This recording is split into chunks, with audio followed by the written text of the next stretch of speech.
Three, two, one. So, my core betting strategy is as simple as it gets. This is something that I've picked up over living in Las Vegas for now 26 football seasons since 1998 when I moved out here. And the philosophy is really simple. I like to bet on hot teams before the betting markets catch up and bet against cold teams before the betting market catch up. Real simple. Doesn't get any simpler than that. When you're betting on teams that are showing signs of progress, remember, the betting marketplace looks at full season numbers far more than they look at current form, especially deep into an NFL season.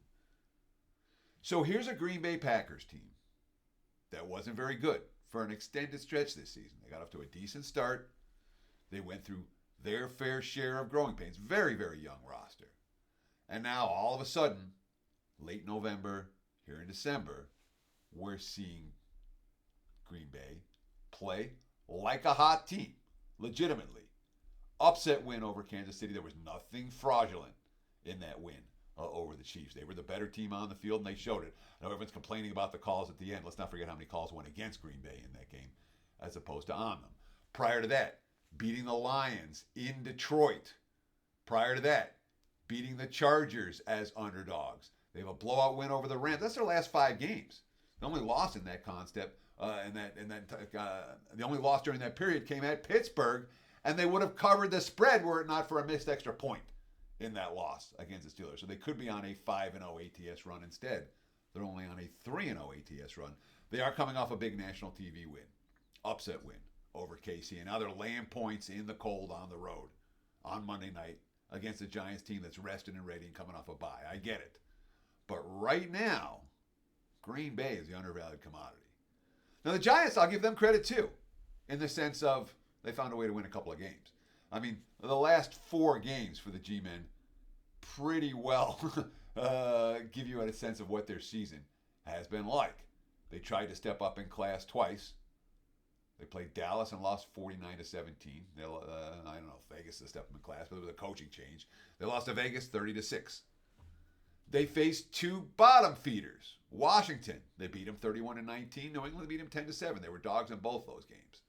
So what we've seen pretty clearly for the G-Men in recent weeks, this is a team that is capable of beating bottom feeders. They're not the very worst of the NFL. That said, when they step up in class and play a decent or good team, Giants, not a team that I trust, even coming off of a bye. Now, Brian DeBall's going to be there. You know, this isn't a situation where, he's had a bad season, they're going to fire the coach, it's all lame duck. That's not the case. They made the playoffs last year. It was DeBall's first season. He's going to get a chance to right the ship again next year. They're not dumping him. They're not dumping the GM. It's not a burn the house down and rebuild scenario for the G-Men, which means we can expect effort down the stretch, but it also means that there's no silver lining on the horizon. This team's not suddenly going to start, get a big burst of energy from playing some of the young guys. It's not what we expect to see from the Giants.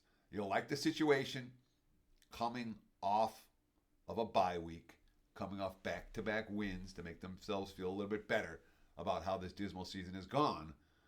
But the Giants offensively are a very problematic ball club.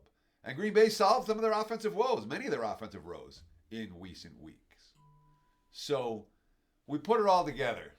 Again, Green Bay, a team who is not, in my mind, being priced fully accurately at this moment in time. When we look at what they've done over the last couple of weeks, compare that to their full season, I think that the Packers are a little bit underpriced currently. And the markets are moving there. We see nothing but Green Bay money from the open in this one. Look, headline here was 4.5, and now we're looking at 6.5. But it warrants, Green Bay's improvement warrants that type of point spread adjustment, at least in this bettor's opinion. And I'm not convinced the Giants are going to punch back if Green Bay punches them first. It's been that kind of a season. They've been able to stay in these tight affairs against lesser foes, but when the Giants face a decent team and get slapped early, they're not digging down deep. Haven't seen it all year. Not expecting to see it here. So I guess if I'm playing, I'm laying. Monday Night Football, public road favorite. Count me in. Packers or pass for this better. Thanks so much for watching Wager Talk TV. We appreciate all the likes, all the follows, more than 130,000 of you following Wager Talk TV on YouTube now. I encourage you, if you haven't done it yet, do it right now. I'll be back to check all comments throughout the course of the week. If you want to leave me a comment and tell me I'm an idiot about something, knock yourself out. I'll get into the comment section and reply. And of course, if you want to get on board with the package, I always tell people, don't buy a play, buy a package. Great deal right now when it comes to Christmas time and moving forward. Sorry, the phone's ringing. You know how live videos are. Oops. Nonetheless, we are talking about a opportunity right now to take advantage of a special offer. How about this?